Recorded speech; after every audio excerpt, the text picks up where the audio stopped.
नमस्कार दोस्तों, मैं नवीन शर्मा आपका हार्दिक स्वागत करता हूँ। आज मैं आपको जया पार्वती व्रत कथा के बारे में बताना चाहता हूँ।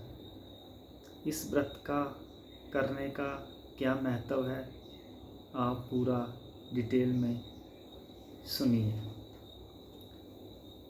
ये आषाढ़ पक्ष त्रयोदशी व्रत की पौराणिक कथा के अनुसार किसी समय कौंडिल्य नगर में वामन नाम का एक योग्य ब्राह्मण रहता था।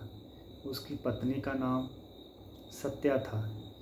उनके घर में किसी प्रकार की कोई कमी नहीं थी, लेकिन संतान नहीं होने के कारण वह बहुत दुखी रहते थे। एक दिन नारद जी उनके घर पधारे। उन्होंने नारद को की खूब सेवा की और अपनी समस्या का समाधान पूछा।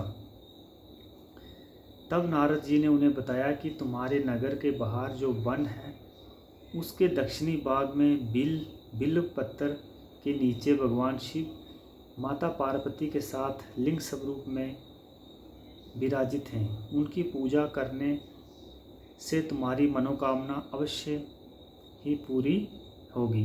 तब ब्राह्मण दंपति ने उस शिवलिंग को ढूंढकर उसकी विधि विधान से पूजा अर्चना की। इस प्रकार पूजा अर्चना का क्रम चलता रहा और 5 वर्ष बीत गए। एक दिन जब वह ब्राह्मण पूजन के लिए फूल तोड़ रहा था, तभी उसे सांप ने काट लिया और वह वहीं जंगल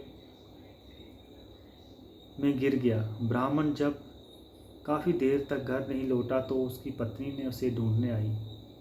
पति की इस हालत को देख वह रोने लगी और वन देवता माता पार्वती का स्मरण किया।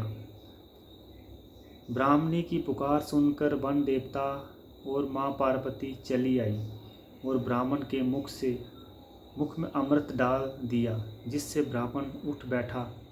तब ब्राह्मण दंपति ने माता पार्वती का पूजन किया। माता पार्वती ने उनकी पूजा से प्रसन्न होकर उन्हें वर मांगने के लिए कहा। तब दोनों ने संतान प्राप्ति की इच्छा व्यक्त की।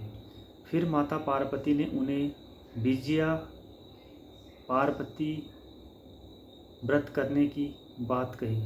आषाढ़ पक्ष त्रयोदशी के दिन उस ब्राह्मण दंपति ने विधि पूर्वक माता पार्वती का जे व्रत किया था, तब उन्हें पुत्र की प्राप्ति हुई थी। अतः जे व्रत बहुत अधिक महत्व का होने के कारण इस दिन व्रत करने वालों को संतान की प्राप्ति अथवा मान्यता अनुसार तभी से इस व्रत को जया पार्वती व्रत के नाम से जाना जाने लगा। और जे माता पार्वती द्वारा जया मतलब विजय का आशीर्वाद प्रदान करने का प्रतीक है।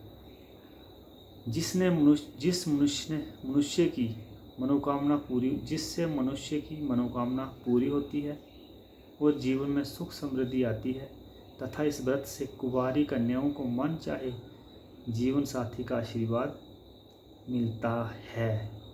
ये थी आज आपके लिए स्पेशल पेशकश जया माता पार्वती व्रत कथा। तो दोस्तों, ये व्रत आप ज़रूर करना। अगर आपके घर में संतान नहीं है तो इस व्रत को ज़रूर करने की कोशिश करना। जय माता दी। नमस्कार। राम राम।